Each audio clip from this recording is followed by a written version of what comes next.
Hi friends. So நம்ம இன்றைக்கி என்ன பார்க்க போகிறோம் அப்படின்னா ரொம்ப இம்பார்ட்டண்ட்டான topic image formation by spherical mirrors. ஓகேவா? சரி, இந்த இமேஜ் ஃபார்மேஷன் அப்படின்றது யூஸ்வலி நம்ம ரே டயக்ராம்ஸ் வச்சு தான் பார்ப்போம், சரிங்களா?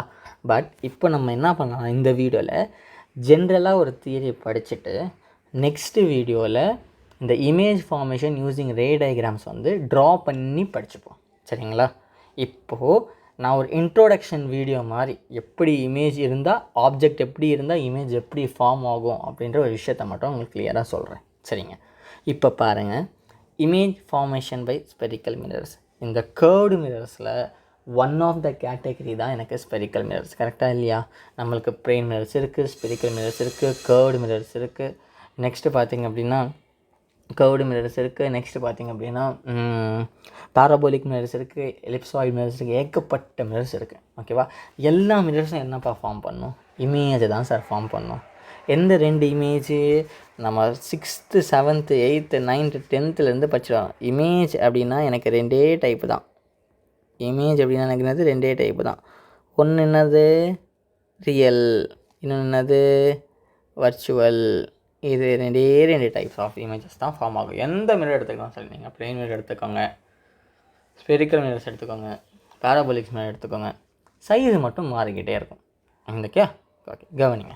சரி, இப்போ ஃபஸ்ட்டு இந்த ரியல் இமேஜஸ் அதோட கேரக்டரிஸ்டிக்ஸ் பற்றி பார்ப்போம். ஆல்ரெடி பார்த்தாச்சு, ஒரு வாட்டி ரிவிஷன். ஸோ இந்த ரியல் இமேஜ் என்னென்ன ப்ரொடியூஸ் பண்ணோம் நமக்கு நல்லாவே தெரியும். Real image produces forms on screen. First forms on screen. ரெண்டாவது இன்வெர்டட் இமேஜஸை ப்ரொடியூஸ் பண்ணோம். ரெண்டாவது என்னது? இன்வெர்டட் இமேஜஸை ப்ரொடியூஸ் பண்ணோம். ஓகேவா? அண்டர்ஸ்டுட்? அதே மாதிரி ரேஸ் எனக்கு கன்வர்ஜ் ஆகும்போது ஃபார்ம் ஆகும். லைட் ரேஸ் கன்வர்ஜ் ஆகும்போது எனக்கு ரியல் இமேஜ் ஃபார்ம் ஆகும். அதே மாதிரி இப்போ வர்ச்சுவல் இமேஜ் பாருங்கள்.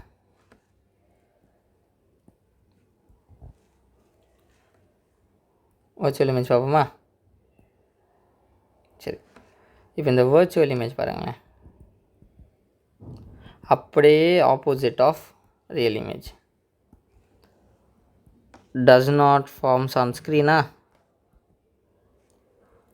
நெக்ஸ்ட்டு எரெக்ட் இமேஜஸை ப்ரொடியூஸ் பண்ணோம்.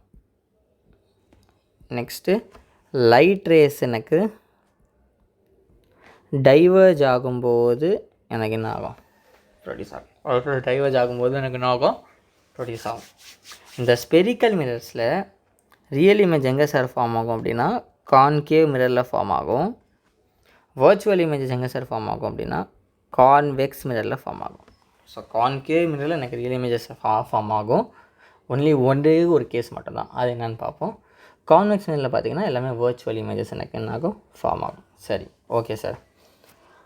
இப்போது ஒரு இமேஜ் எனக்கு பெருசாக இருக்கா சின்னதாக இருக்கா? ஒரு இமேஜ் எனக்கு பெருசாக கிடைக்குமா சின்னதாக கிடைக்குமா? இமேஜ் எனக்கு டிமின்ஸ்டாக இருக்குமா இல்லை என்லார்ஜாக இருக்குமா?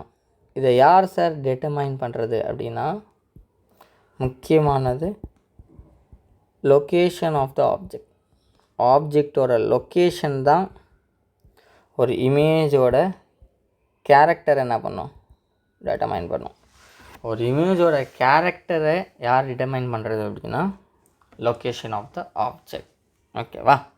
இப்போது இந்த கான்கேவ் மிரர் அப்படின்ற ஒரு மிரர் நீங்கள் எடுத்துக்கிட்டிங்க அப்படின்னு வச்சுக்கோங்களேன். இதில் ஏகப்பட்ட different types of images create ஆகும். ஏகப்பட்ட டிஃப்ரெண்ட் டைப்ஸ் ஆஃப் இமேஜஸ் என்ன ஆகும்? எனக்கு க்ரியேட் ஆகும். ஸோ அது ஸ்லோவாக என்னென்னு நெக்ஸ்ட்டு இது வரக்கூடிய டாப்பிக்கில் பார்ப்போம். இப்போ முதல்ல அதுக்கு முன்னாடி கான்வெக்ஸ் மிரர் அப்படின்றத பார்ப்போம்.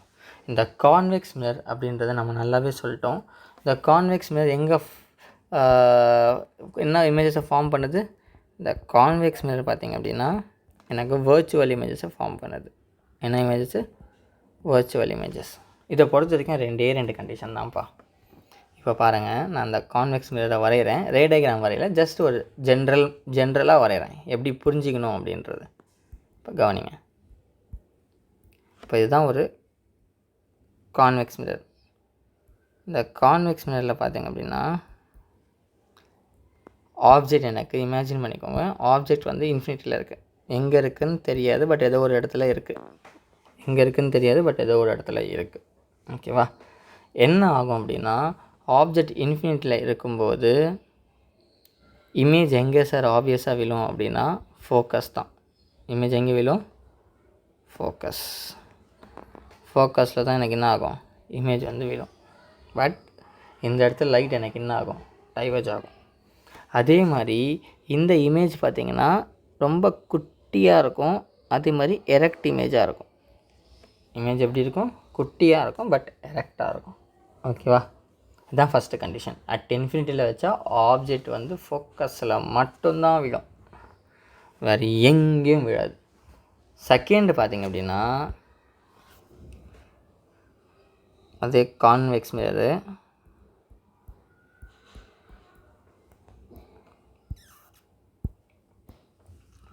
ஆப்ஜெக்ட்டு போல் யார்? இவன் தான் போல்.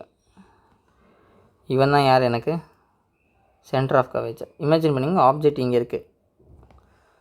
இந்த இன்ஃபினிட்டிலேருந்து போலுக்குள்ளே நீங்கள் எங்கே வேணால் வச்சுக்கோங்க, ஆப்ஜெக்டை எங்கே வேணால் வச்சுக்கோங்க. எங்கே வச்சாலும் சரி, எனக்கு இமேஜ் எங்கே விழப்போகுது? எங்கே வச்சாலும் ஆப்ஜெக்ட்டு எனக்கு ஆப்வியஸாக இமேஜ் எங்கே விழும்? பிட்வீன் இன்ஃபினிட்டி அண்ட் போலில் விழும். எங்கே விழும்? Between infinity and pole. Between pole and focus. இவன் தானே ஃபோக்கஸு, ஓகேவா? இவன் தானே போல் எனக்கு. ஸோ இதுக்கு இங்கே விழும் இமேஜ். அதே மாதிரி இந்த இமேஜ் பார்த்திங்க அப்படின்னா எனக்கு ஸ்மாலராக இருக்கும். இமேஜ் எப்படி இருக்கும்? ஸ்மாலராக இருக்கும். ஓகேவா? ஸோ இந்த இன்ஃபினிட்லேருந்து போலுக்கு நீங்கள் எங்கே இமேஜ் ஆப்ஜெக்ட் வச்சாலும் இங்கேயே விழுந்துடும். அண்டர்ஸ்டுட்? ஓகேவா? சரி, நெக்ஸ்ட்டு பார்த்திங்க அப்படின்னா எனக்கு கான்கேவ் மிரரோட இமேஜ் ஃபார்மேஷனை பார்ப்போம். இதில் 3 ரூல் தான்ப்பா, நல்லா ஞாபகம் வச்சுக்கோங்க. 3 ரூல்ஸ் முடிச்சிடுறேன், ரொம்பலாம் வேண்டாம். ஜென்ரலாக கான்கேவ் மிரர்னா நான் சொல்கிறேன். கான்கேவ் மிரர் அப்படின்றது எனக்கு பார்த்திங்க அப்படின்னா டிஃப்ரெண்ட் இமேஜஸை வந்து ப்ரொடியூஸ் பண்ணும். என்ன பண்ணும்? ப்ரொடியூஸ் பண்ணும், ஃபஸ்ட்டு திங். நெக்ஸ்ட்டு இமேஜ் எனக்கு வந்து ரியலாக இருக்கும், அதே மாதிரி இன்வெர்ட்டடாக இருக்கும். அதே மாதிரி எனக்கு என்ன இருக்கும்? இன்வெர்ட்டடாக இருக்கும். சரியா? அதே மாதிரி எனக்கு பார்த்திங்க அப்படின்னா எனக்கு பொசிஷனு, சைஸு, நேச்சர், இது எல்லாமே எனக்கு கான்கேவ் மிரரில் மாறும். கான்வெக்ஸ் மிரர் மாதிரி இது இருக்கவே இருக்காது. ஓகேவா? ஏன்னா இது ரியல் இமேஜை ஃபார்ம் பண்ணுறனால இதோட இமேஜோட கண்டென்ட் என்ன இருக்கும்? ரொம்ப டிஃப்ரெண்ட்டாக இருக்கும். ஓகேவா? அண்டர்ஸ்டுட்? ஓகே, சரி. இப்போது இதில் 3 கண்டிஷன் இருக்குது, ரொம்ப இம்பார்ட்டன்ட். ஓகேவா? அந்த 3 கண்டிஷன் என்னென்னு பார்ப்போம். அது தெரிஞ்சிச்சுன்னா ரொம்ப ஈஸி கான்கேவ் மிரரை படிக்கிறது. பாருங்கள், இப்போது இதுதான் ஒரு கான்கேவ் மிரர். ஓகேவா? பிரின்சிபல் ஆக்சஸ்,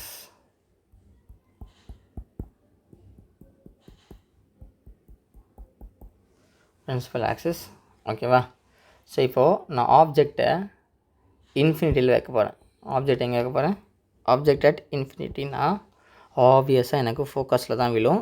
அந்த இமேஜ் வந்து எனக்கு ரியலாக இருக்கும், ரியல் அண்ட் ஸ்மாலர் இமேஜாக இருக்கும். இதுதான் ஃபஸ்ட்டு கேஸே தான். ஸோ இன்ஃபினிட்டியில் இருக்கும்போது ஆப்ஜெக்ட் இன்ஃபினிட்டினா இமேஜ் ஆப்வியஸாக ஃபோக்கஸ், அங்கேயும் ஃபோக்கஸ் தான். ஓகேவா? இன்ஃபினிட்டினாலே இமேஜ் வந்து ஃபோக்கஸ் தான். Second condition, at centre of கர்வேச்சரில் நீங்கள் ஆப்ஜெக்டை ப்ளேஸ் பண்ணிங்க அப்படின்னா இமேஜும் அட் சீலே விழும். இதில் அட் சீல வச்சிங்கன்னா அட் சீலே விழும். அட் சீல வச்சிங்கன்னா அட் சீலே இமேஜ் எனக்கு வந்து ஆப்வியஸாக விழும். அதே மாதிரி இதில் பார்த்தீங்கன்னா ரியல் இமேஜ் ஃபார்ம் ஆகும், பட் எனக்கு same size as object, exact size இருக்கும். ஓகேவா? அதுக்கு அடுத்தது பார்த்திங்க அப்படின்னா இந்த F1Pயில் மட்டும் நீங்கள் வச்சுட்டிங்கன்னு வச்சுக்கோங்களேன், இமேஜை ரொம்ப கிட்ட கொண்டு வந்துட்டிங்கப்பா ஆப்ஜெக்ட் அப்படின்னா, ஆப்ஜெக்ட் ரொம்ப கிட்ட கொண்டு வந்துட்டிங்கன்னா பிஹைண்ட் த மிரர் தான் இந்த ஆப்ஜெக்டே விழும். பிஹைண்ட் த மிரர் தான் இதோட இமேஜே விழும். பிஹைண்ட் த மிரர் தான் என்னோட இமேஜே என்ன விழும். அதே மாதிரி இதில் வந்து வேர்ச்சுவல் கேஸ் ஆகும். இந்த லாஸ்ட் கேஸ் மட்டும் நடக்கும். வர்ச்சுவல் அதே மாதிரி எனக்கு இமேஜ் வந்து ரொம்ப என்லார்ஜ், ரொம்ப பெருசாக இருக்கும். ஓகேவா? ஸோ இதுதான் இந்த 3 கேஸ் தான் ரொம்ப இம்பார்ட்டன்ட். மிச்ச மொத்தமாக உங்களுக்கு 6 கேஸ் இருக்கும். மிச்ச 3 கேஸ் வந்து இதோட அப்படியே ஆப்போசிட். இப்போது அதை வந்து நம்ம ரே டயக்ராம் வச்சு படிக்கும்போது ரொம்ப ஈஸியாக இருக்கும். இப்போ கவனிங்க, அட் இன்ஃபினிட்டி ஃபோக்கஸில் வச்சிங்களா, அட் இன்ஃபினிட்டினா ஃபோக்கஸாக அப்படி மாற்றிக்கோங்க. ஃபோக்கஸ்னால் இன்ஃபினிட்டி. முடிஞ்சா 2 முடிஞ்சா. இப்போது அட் சி 3வது முடிஞ்சா. வர்ச்சுவல் எஃப்என்பி இமேஜ் வந்து பிஹைண்ட் த மிரர் ஃபார்ம் ஆகும். 4 முடிஞ்சா. மிச்சம் 2 என்னென்னா பியாண்ட் சி வைக்கும்போது between C and F form ஆகும். பிட்வீன் சி அண்ட் எஃப் வைக்கும்போது பியாண்ட் சி ஃபார்ம் ஆகும். இந்த ஒரு 6 இமேஜஸ் வந்து நம்ம நெக்ஸ்ட்டு ரே டயக்ராம்ஸில் படிக்கும்போது ரொம்ப கிளியராக அண்ட் தெளிவாக படிக்கலாம். இதுதான் இந்த 3 கேஸ் தான் ரொம்ப இம்பார்ட்டன்ட். அட் இன்ஃபினிட்டியில் வைக்கும்போது ஃபோக்கஸு ரியல் அண்ட் ஸ்மாலர் இமேஜை க்ரியேட் பண்ணோம். அட் சியில் வைக்கும்போது same size as object. At F and P வைக்கும்போது வர்ச்சுவல் இமேஜஸை ப்ரொடியூஸ் பண்ணணும். சரிங்களா? இதுதான் முக்கியமான விஷயம். ஸோ நெக்ஸ்ட் இதோட அப்ளிகேஷன்ஸ் பார்ப்போம். இதோட அப்ளிகேஷன்ஸ் பார்த்திங்க அப்படின்னா கான்கேவ் மிரரை வந்து எங்கெல்லாம் யூஸ் பண்ணுறாங்கன்னா ஃபஸ்ட்டு மேக்கப் மிரர். ஏன்னா இமேஜ் ரொம்ப என்ன பண்ணோம், பெருசாக காட்டும், பிக். ஓகேவா? நெக்ஸ்ட்டு டார்ச் லேம்பில் யூஸ் பண்ணுறோம். டார்ச் லேம்பில் ஏன் யூஸ் பண்ணுறோம் அப்படின்னா லைட்டை ரொம்ப டிஸ்டன்ஸுக்கு என்ன பண்ணோம், அனுப்போம். ஓகேவா? நெக்ஸ்ட்டு பார்த்திங்கன்னா தேர்டு ஒன் வந்து லார்ஜ் சோலார் குக்கர்ஸில் யூஸ் பண்ணுறாங்க. சோலார் குக்கர்ஸில் எப்படின்னா மொத்த சன்ரைஸையும் ஒரே இடத்துல கன்வெர்ஜ் பண்ணி அது வழியாக ஹீட்டை ப்ரொடியூஸ் பண்ணி குக் பண்ணும். ஓகேவா? அதான் சோலார் குக்கர். நெக்ஸ்ட்டு வந்து டென்டிஸ்ட்லாம் யூஸ் பண்ணுவாங்க. எதுக்கு? அந்த டூத் எல்லாமே கொஞ்சம் பெருசாக இருக்கிறதுக்கு, பார்க்க அழுக்கு எவ்வளோ இருக்குது அந்த மாதிரி எல்லாமே பார்க்குறதுக்கு கொஞ்சம் பெருசாக காட்டும். நெக்ஸ்ட்டு பார்த்துப்பிங்கன்னா ரிஃப்ளெக்டிங் டெலஸ்கோப்ஸில் வந்து யூஸ் பண்ணுறாங்க. ஓகேவா? இதுதான் இதோட அப்ளிகேஷன். நெக்ஸ்ட்டு பார்த்திங்கன்னா கான்வெக்ஸ் மிரர். கான்வெக்ஸ் மிரர் முக்கியமாக எங்கே சார் யூஸ் பண்ணுறாங்க அப்படின்னு பார்த்தீங்கன்னா சைடு மிரர் தான்ப்பா. சைடு மிரரு தான் மேக்ஸிமம்.